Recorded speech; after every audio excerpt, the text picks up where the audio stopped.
さていよいよ東海道新幹線唯一の踏切に差し掛かります。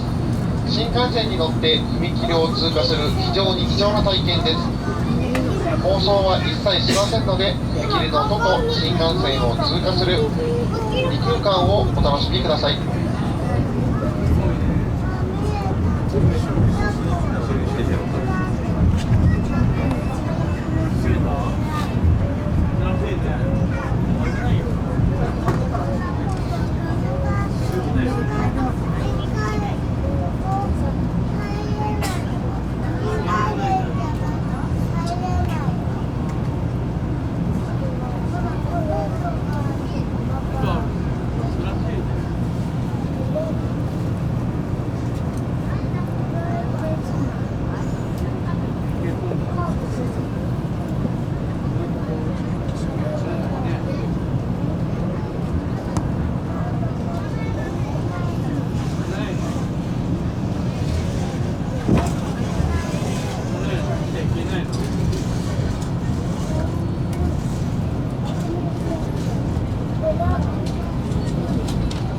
皆様、窓の外をご覧ください。スタッフが手を振っております。ようこそ新幹線なるほど発見デーへ。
皆様に到着後についてご案内いたします。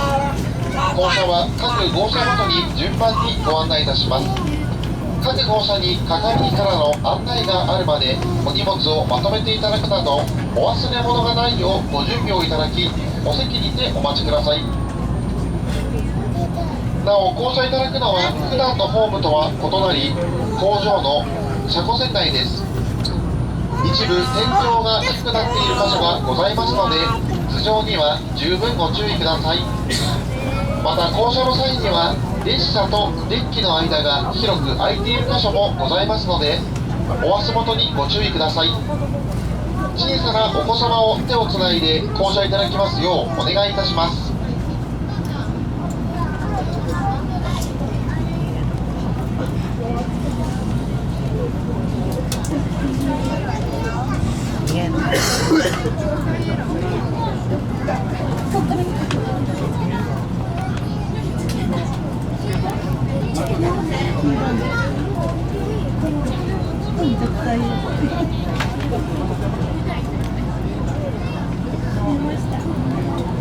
皆様引き続き左右をご覧ください。スタッフ一同が手を振っております。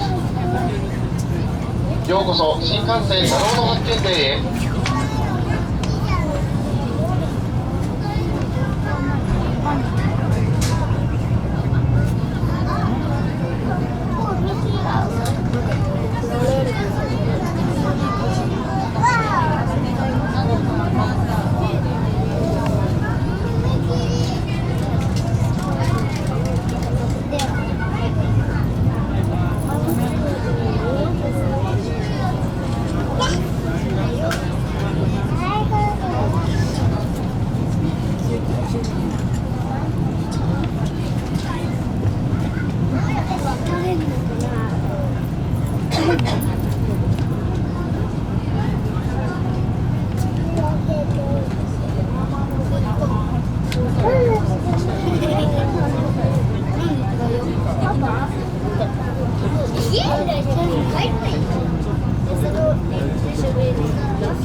Mediator, you